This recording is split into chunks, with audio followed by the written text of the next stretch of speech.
Hello guys, this is Aastik Dave, welcomes you on my YouTube channel Netshala. और आज जो हम टॉपिक पढ़ने वाले हैं वो टॉपिक अपने आप में बहुत इंपॉर्टेंट टॉपिक है, जिसको बोलते हैं हम वर्किंग कैपिटल मैनेजमेंट। तो आपसे पहले मेरी एक रिक्वेस्ट है कि अगर आप मेरे वीडियो को देख रहे हैं तो प्लीज़ अपने वीडियो के रेजोल्यूशन को चेंज करके 1080 यानी फुल एचडी पे कर लें, ताकि बोर्ड पे लिखे हुए सारे कंटेंट्स आपको पढ़ने में आए। कई बार क्या होता है कि बोर्ड पे जो लिखा है वो आपको पढ़ने में नहीं आता है, क्योंकि यूट्यूब जो है बाय डिफ़ॉल्ट आपकी जो रिजोल्यूशन है वीडियो का वो कम कर देता है due to your network issues. तो राइट हैंड पर 3 डॉट्स आपको दिखेंगे वीडियो के ऊपर, वहाँ पर क्लिक करें और अपने वीडियो के रिजोल्यूशन को बढ़ा लें। उसके बाद ये वीडियो देखें तो आपको सारी चीज़ें समझ में आएगी। तो हम स्टार्ट करते हैं आज का टॉपिक, और आज का हमारा टॉपिक है वर्किंग कैपिटल मैनेजमेंट।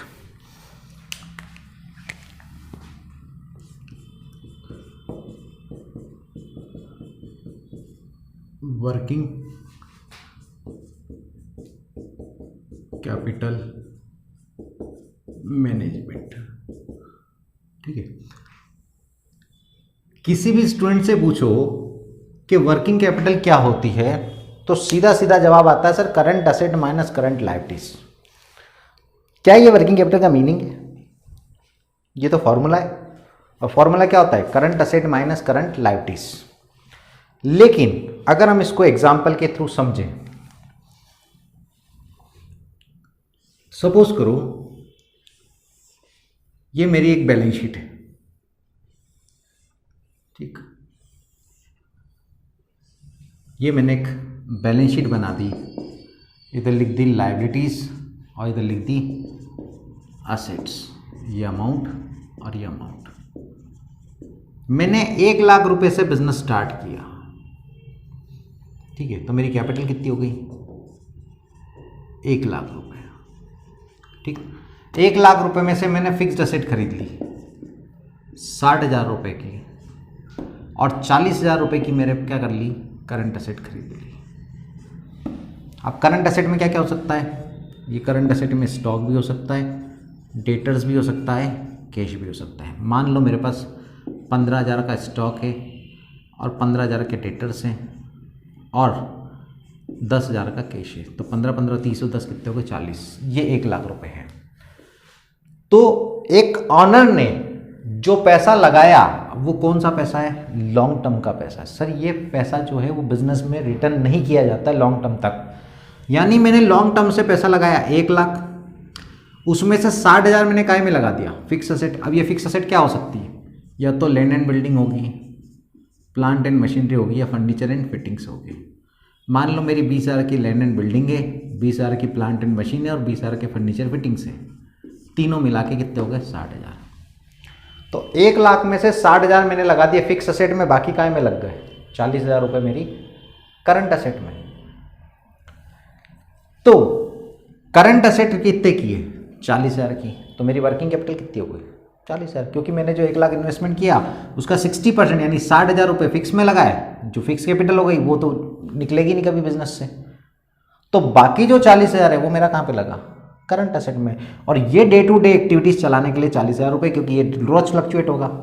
स्टॉक में बेचूंगा, डेटर से पैसे ले आऊंगा, कैश मेरा कम ज़्यादा होता रहेगा, तो ये फ्लक्चुएट होती रहेगी। इसलिए इसको हम फ्लक्चुएटिंग कैपिटल यानी कि वर्किंग कैपिटल कहते हैं। अब मान लो हमने 20,000 रुपये का माल उधार खरीद लिया। कितने का? 20,000 का। तो आपके इधर क्रेडिटर्स बढ़ जाएंगे कितने रुपए के? 20,000 रुपये के। और इधर स्टॉक 15 की जगह कितना हो जाएगा? 35,000 रुपये।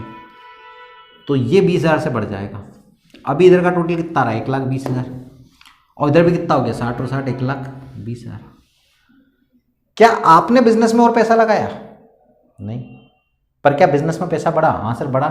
पहले 1 लाख ही टोटल था, अब कितना रहा? 1,20,000 है। मतलब टोटल असेट बढ़ गई। कितने से बढ़ गई? 20,000 से बढ़ गई। तो 20,000 रुपये देना भी तो है। यानी ऑनर ने 1 लाख रुपए लगाए थे, उसने 60,000 यहाँ लगाए, तो उसके तो 40,000 ही है यहाँ पर। यानी ऑनर के करंट असेट में कितना इन्वेस्टमेंट है? 40, बाकी 20 तो दूसरे का है। तो जब हम वर्किंग कैपिटल की बात करते हैं तो हम क्या करेंगे? ये 60,000 जो लगा है उसमें से 20,000 तो किसी दूसरे ने लगाया है, तो 40,000 किसका है? ऑनर का। तो ऑनर का करंट असेट में कितना इन्वेस्टमेंट हुआ? 40,000। ठीक है, तो वर्किंग कैपिटल कितनी आ जाएगी आपकी 60 माइनस 20। तो फॉर्मूला क्या बना, current asset minus current liabilities. अब मान लो मैंने 50,000 के डिबेंचर इशू कर दिए, 50,000 के, तो मेरा 50,000 रुपये कैश बढ़ जाएगा, ये 60 हो जाएगा। ठीक, तो ये 50 बढ़ा तो ये भी 50 बढ़ जाएगा, ये कितना जाएगा 1,10,000 है ना, 1,10,000। अभी 1,50,000 ये और 20 ये टोटल कितना रहा है 170, और यहाँ भी 1,10 और 60 कितना रहा है 170। क्या मेरी वर्किंग कैपिटल चेंज होगी? पहले आपकी वर्किंग कैपिटल कितनी आ रही थी 40,000 आ रही थी, 60,000 माइनस 20,000, लेकिन अब कितनी हो गई 1,10 माइनस 20, क्योंकि जो डिबेंचर इशू करे उसका पैसा कहाँ आ गया, कैश में आ गया। मतलब लॉन्ग टर्म का पैसा अगर शॉर्ट टर्म में यूज किया जाता है, मीनिंग समझना, मेरे सेंटेंस को बड़े ध्यान से सुनना और ध्यान से समझना। वर्किंग कैपिटल का मीनिंग समझा रहा हूं मैं, और वर्किंग कैपिटल का मीनिंग क्या होगा कि जितना लॉन्ग टर्म का पैसा है वो अगर लॉन्ग टर्म में यूज हो तो आपकी फिक्स कैपिटल, पर लॉन्ग टर्म का जितना पैसा शॉर्ट टर्म में यूज हो वो आपकी वर्किंग कैपिटल। तो वर्किंग कैपिटल निकालने का दूसरा तरीका क्या हो गया, कैपिटल प्लस डिबेंचर, ये लॉन्ग टर्म लायबिलिटीज है, दोनों मिला के कितने हो गए 1.5 लाख रुपए, और 1.5 लाख रुपए में से 60,000 रुपये कहाँ लगे फिक्स में। तो 1,50,000 में से अगर 60,000 रुपये फिक्स में लगे हैं तो 90,000 काय में लगे होंगे करंट में, तो 90,000 रुपये आपकी क्या होगी वर्किंग कैपिटल। यानी total long term capital, long term sources का फंड, यानी टोटल कैपिटल एम्प्लॉयड की जब हम बात करें तो कैपिटल से, इक्विटी से, प्रेफरेंस से, डिबेंचर से, लोन से, लॉन्ग टर्म सोर्सेज से जितना पैसा आया उसमें से फिक्स असेट हटा दो, है ना, 1 लाख प्लस 50,000, उसमें से फिक्स असेट कितने की हटा दी 60,000, तो बचे कितने 90,000 रुपये क्या आ गए आपकी वर्किंग कैपिटल। यानी 90,000 रुपये कहाँ पे लगे करंट असेट में लगे।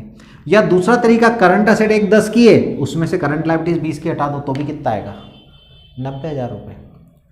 तो वर्किंग कैपिटल का मीनिंग क्या हुआ, वर्किंग कैपिटल में be defined as a fund required to manage day to day activities, regular activities को मैनेज करने के लिए जितना फंड इन्वेस्ट किया जाता है उसको हम क्या बोलते हैं वर्किंग कैपिटल।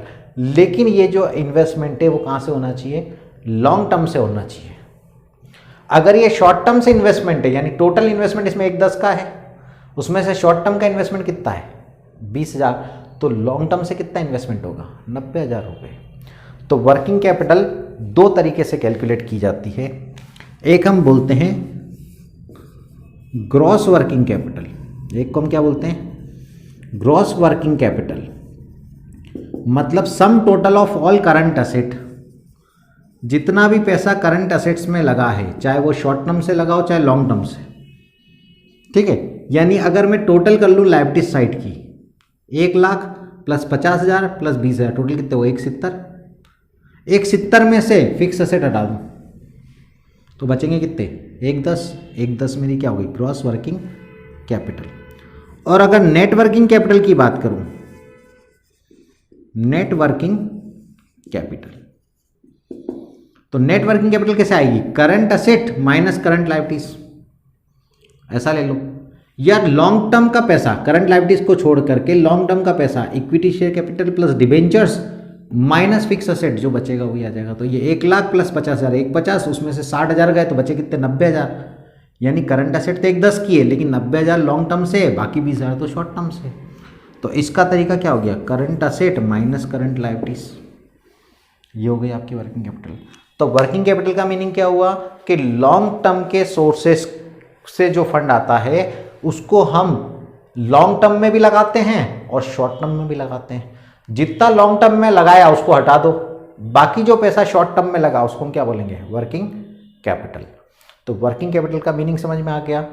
तो आप सीधे सीधे कोई मीनिंग पूछे तो ये मत बोलना sir current asset minus current liabilities, ये तो फॉर्मूला है वर्किंग कैपिटल को कैलकुलेट करने का कि असेट, करंट असेट में से करंट लायबिलिटीज हटा देते हैं, बाकी पैसा यानी 1,10,000 करंट असेट में लगा, उसमें से 20,000 तो शॉर्ट टर्म से, तो बाकी 90,000 कहाँ से होगा लॉन्ग टर्म से। यानी लॉन्ग टर्म का पैसा बिजनेस की रेगुलर एक्टिविटीज में कितना लगा है।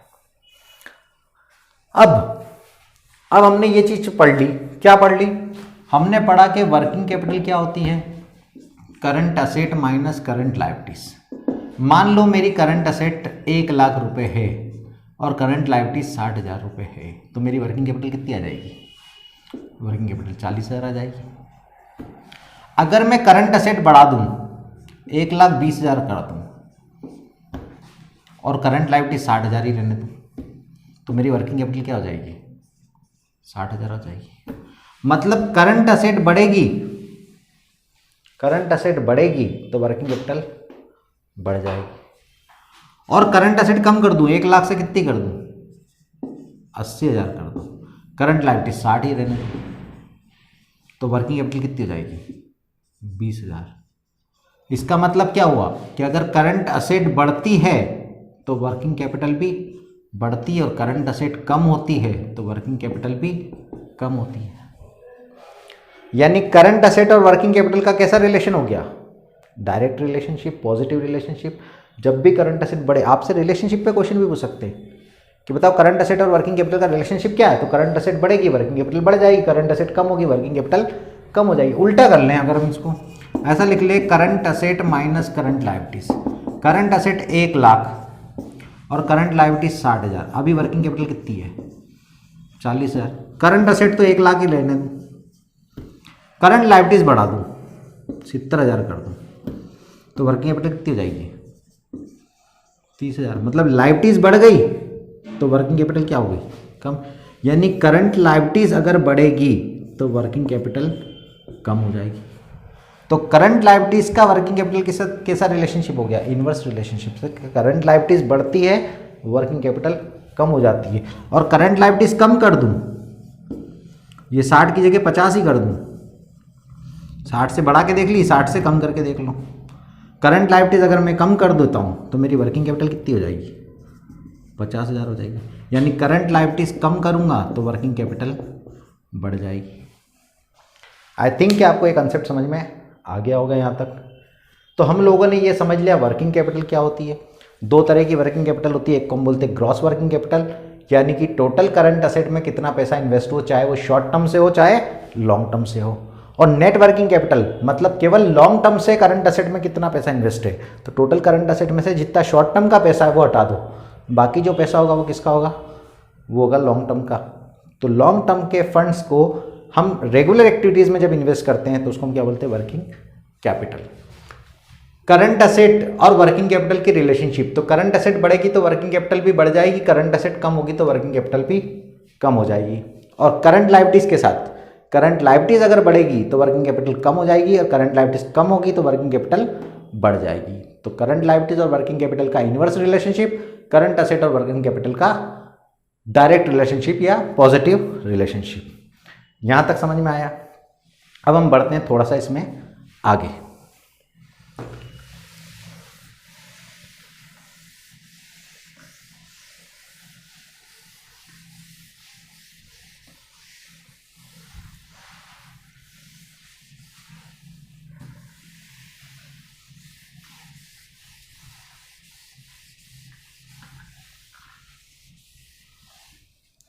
ठीक है, आपके पास जितना बिजनेस में फंड है उससे आपने क्या कर लिया? लैंड खरीद ली, बिल्डिंग खरीद ली, प्लांट खरीद ला, मशीन खरीद ली, सब खरीद के लॉन्ग टर्म इन्वेस्टमेंट कर दिया। अब आपको कौन सा इन्वेस्टमेंट करना है? Short term. तो शॉर्ट टर्म में आप क्या करते हो? सर रॉ मटेरियल खरीदेंगे, रॉ मटेरियल खरीद के हम प्रोडक्शन करेंगे, फिर उस प्रोडक्शन को बेचेंगे और फिर पैसा लाएंगे, फिर उससे रॉ मटेरियल खरीदेंगे। ये एक साइकिल हमारी चलती चली जाएगी और इसी को हम बोलते हैं ऑपरेटिंग साइकिल। तो यहाँ पे हम सेकंड टर्म क्या पढ़ रहे हैं? ऑपरेटिंग साइकिल क्या होती है। ठीक है, सबसे पहले आप पैसा काहे में लगाते हो? रॉ मटेरियल में पैसा लगाते हो, है ना। सबसे पहले पैसा काहे में लगता है? रॉ मटेरियल खरीद लिया। क्या ऐसा होता है मैंने आज रॉ मटेरियल खरीदा और आज ही यूज़ कर लिया? नहीं सर, आज खरीदा आज कैसे यूज़ करेंगे? थोड़े दिन तो वो हमारे यहाँ पड़ा रहेगा। कितने दिन रखा रहेगा आपके यहाँ? मान लो 30 दिन के बाद वो यूज़ होता है। यानी आपने जो रॉ मटेरियल खरीदा वो कितने दिन तक आपकी दुकान में पड़ा है, आपके फैक्ट्री में पड़ा है? 30 दिन तक वो फैक्ट्री में रखा है, उसके बाद वो यूज़ होगा। जब इस रॉ मटेरियल को आप यूज़ करोगे तो प्रोडक्शन में टाइम लगेगा, उसको हम बोलते हैं वर्क इन प्रोग्रेस। क्या बोलते हैं? वर्क इन प्रोग्रेस यानी WIP। अब बनने में उसको 15 दिन लगेंगे। ऐसा तो है नहीं कि आज के आज माल बन के तैयार हो जाएगा। एक छोटी सी अगरबत्ती भी बनाते हो, माचिस भी बनाते हो, काड़ी भी बनाते हो, तो वो एक दिन में नहीं बनती है, ठीक है ना, उसको प्रोसेस लगती है, किसी को 2 दिन, किसी को 3 दिन, किसी को 5 दिन, किसी को 15 दिन। तो हमारा रॉ मटेरियल 15 दिन तक मशीन में रहा, उसके बाद बन के तैयार हो गया। बन के तैयार हो गया तो उसको हम क्या बोलते हैं? उसको बोलते हैं फिनिश्ड गुड्स। Finished goods. क्या ये फिनिश्ड गुड्स हमारे यहाँ हाथों हाथ बिक जाता है? ऐसा तो किसी बिजनेस में नहीं होता। आज बनाया पहले हाथों हाथ बिक गया, ऐसा पॉसिबल होता नहीं है। तो ये बना के हमने तैयार कर दिया, और तैयार करने के बाद 30 दिन तक ये हमारी दुकान में ही रहा। उसके बाद हमने बेचा। बेचा तो क्या पूरे पैसे नगद मिल गए? कैश में बेच दिया? वो भी नहीं होता है। अपना माल बेचना है, मार्केट में कंपटीशन, तो आपको उधार देना पड़ेगा। तो आपने इसको उधार बेचा, सेल तो कर दिया, तो डेटर से पैसा लाने में आपको टाइम लगेगा। उसको बोलते हैं डेटर्स का कलेक्शन पीरियड। Collection period. और मान लो डेटर्स को आपने उधार दे दिया 45 दिन का। डेटर्स कितने दिन बाद पैसा देगा? 45 दिन बाद पैसा देगा। तो 30 दिन आपके यहाँ लग गए, 15 दिन यहाँ लग गए, 30 और 10 40 और 5 45, 45 और 30 75 और 5 80, 80 और 4 120 दिन लग गए। अब ये पूरी प्रोसेस में आपके पास पैसा कितने दिन में वापस आएगा? 120 दिन में। मतलब आज जो पैसा आप लगाओगे वो घूम फिर के आपके पास वापस कितने दिन में आएगा? 120 दिन में। मतलब आपको 120 दिन तक रोज लगाना है। मान लो आप 1 लाख रुपए का वर्किंग कैपिटल एस्टिमेट करके चलते हो कि 1 लाख रुपए मुझे इन्वेस्ट करना है, ठीक है ना। तो 1 लाख रुपए आज लगाओगे, वो कितने दिन बाद आएंगे? 120 दिन बाद आएंगे। अगले दिन फिर 1 लाख लगाओगे, वो 121वें दिन आएंगे। फिर एक दिन 1 लाख लगाओगे, वो 123वें दिन आएंगे। तो 120 दिन तक आप पैसा लगाओगे अपनी जेब से, तो 120 लाख रुपए आपको चाहिएंगे। उसके बाद तो पैसा आता जाएगा, फिर इन्वेस्ट करते जाओ, फिर आता जाएगा, फिर इन्वेस्ट करते जाओगे। तो ये 120 दिन का आपका क्या हो गया? एक साइकिल हो गया। अब ये साइकिल को हम क्या करते हैं कि 120 दिन पैसा लगाना है। एक काम करते हैं अपन, कुछ दिन उधार ले लेते हैं माल, तो हमको अपनी जेब से पैसा नहीं लगाना पड़ेगा। तो उधार कर लेते हैं, तो उसको हम क्या बोलते हैं? क्रेडिटर्स का पेमेंट पीरियड, है ना। अब हमने उधार ले लिया, तो वो क्या हो गया? क्रेडिटर्स का पेमेंट पीरियड। मान लो हमने 30 दिन का उधार ले लिया, ठीक है। तो कुल मिला के 120 दिन हो रहे थे, आपको पैसे लगाने थे। 120 दिन में से 30 दिन की आपको क्या मिल गई? उधार। मतलब आपकी साइकिल कितने दिन में कंप्लीट हो गई? 90 डेज। यानी आपकी ऑपरेटिंग साइकिल का ड्यूरेशन क्या हो गया? ऑपरेटिंग साइकिल का ड्यूरेशन कितना हो गया? 90 डेज। यानी 90 दिन तक आपको पैसा क्या करना है? इन्वेस्ट करना है। आपको पहले 120 दिन का फंड चाहिए था, अब आपको केवल कितने दिन का पैसा चाहिए? 90 दिन का, ठीक है। यानी 90 डेज का आपके पास पैसा है, तो आप ये बिजनेस पूरा कर सकते हो। और इसी को हम बोलते हैं एक ऑपरेटिंग साइकिल। एक साइक्लिकल प्रोसेस है। किधर से चलेगी? रॉ मटेरियल कन्वर्ट होगा फिनिश गुड्स में, finish goods raw material convert होगा WIP में, WIP कन्वर्ट होगा फिनिश गुड्स में, फिनिश गुड्स कन्वर्ट होगा डेटर्स में, और डेटर से कैश आएगा। डेटर से क्या आएगा आपके पास? कैश। और कैश को वापस क्या, इसको हम ऐसा कर लेते हैं, यहाँ पे एक पॉइंट और लिख देता हूँ, ठीक है ना। डेटर से क्या आएगा? डेटर से आएगा कैश। और इधर रॉ मटेरियल आप क्या ले लेते हो? उधार ले लेते हो। तो वो उधार चुका दोगे किसको? क्रेडिटर्स को। तो यह आप क्या? क्रेडिटर्स का पेमेंट पीरियड। तो ये आपकी एक ऑपरेटिंग साइकिल कितने दिन में पूरी हो रही है? 90 दिन में। 90 दिन मतलब 3 महीने। मतलब एक साल में आप कितने रोटेशन घुमा सकते हो? तो 4 रोटेशन घूमेंगे। 3 महीने, फिर 3 महीने, फिर 3 महीने, फिर 3 महीने। तो नंबर ऑफ ऑपरेटिंग साइकिल्स कितनी होगी एक साल में, है ना। ड्यूरेशन ऑफ ऑपरेटिंग साइकिल तो हमको समझ में आ गया। Duration of an operating cycle, एक ऑपरेटिंग साइकिल में कितने दिन लग रहे हैं? 90 डेज। और कैसे आया ये 90 डेज कैसे आया? ठीक है। ड्यूरेशन ऑफ ऑपरेटिंग साइकिल निकालना है हमको, तो क्या करेंगे, रॉ मटेरियल का होल्डिंग पीरियड कितना है 30 दिन, फिर WIP का होल्डिंग पीरियड वो कितना है 30 और 15 45, फिर फिनिश्ड गुड्स का होल्डिंग पीरियड, फिनिश्ड गुड्स हमारे यहाँ कितने दिन रहते हैं, वो लगभग 30 दिन, तो 30 30 60 और 10 30 30 60 और 10 70 और 5 75 दिन, 75 दिन के बाद डेटर्स को हम उधार बेचते हैं, तो डेटर से कितने दिन में पैसा आता है, डेटर्स कलेक्शन पीरियड, डेटर से पैसा आता है 45 दिन में, टोटल मिला के कितने दिन हो गए 120 दिन, ठीक, 4 4 8 और 4 दिए 12, 120 दिन हो गए। उसमें से हम क्रेडिटर से उधार ले लेते हैं माल, तो उसको कितने दिन में पैसे देते हैं, उसको पैसे देते हैं अपन 30 डेज में, यानी कुल मिला के आपको कितने दिन लगते हैं 90 डेज। ये क्या हो गया, duration of an operating cycle, एक ऑपरेटिंग साइकिल की ड्यूरेशन कैसे निकली, समझ में आ गया। रॉ मटेरियल का टाइम, WIP का टाइम, फिनिश गुड्स का टाइम, डेटर्स का टाइम, और उसमें से माइनस कर दिया क्रेडिटर्स का टाइम, तो ये आ गया ऑपरेटिंग साइकिल। अब एक साल में कितनी ऑपरेटिंग साइकिल्स कर सकते हो आप, number of operating cycle in a year, एक साल में कितनी साइकिल होगी, तो यहाँ पर हम साल में मानते 360 डे, 365 भी लिख सकते हो, डिपेंड ऑन क्वेश्चन, हम 360 मान लेते ताकि पॉइंट में ना आए। Divide by number of days in an operating cycle, in an operating cycle, 360 दिन और एक साइकिल में कितने दिन लग रहे हैं 90, मतलब है आप 4 साल में कितनी साइकिल करोगे, 4 ऑपरेटिंग साइकिल्स आप एक साल में कर सकते हो, ठीक है। तो ये कंसेप्ट का एक हो गया ऑपरेटिंग साइकिल का। अब ये डेज कैसे निकालते हैं, होल्डिंग पीरियड कैसे निकालते हैं, WIP का होल्डिंग पीरियड, ये हम सीखेंगे नेक्स्ट लेक्चर में, ठीक। तो आज के लिए इतना ही, फिर हम मिलेंगे नए वीडियो के साथ जिसमें हम समझेंगे रॉ मटेरियल का होल्डिंग पीरियड कैसे निकालना है, WIP का होल्डिंग पीरियड कैसे निकालना है, टर्नओवर्स इनके क्या होते हैं, कैसे कैलकुलेट होते हैं।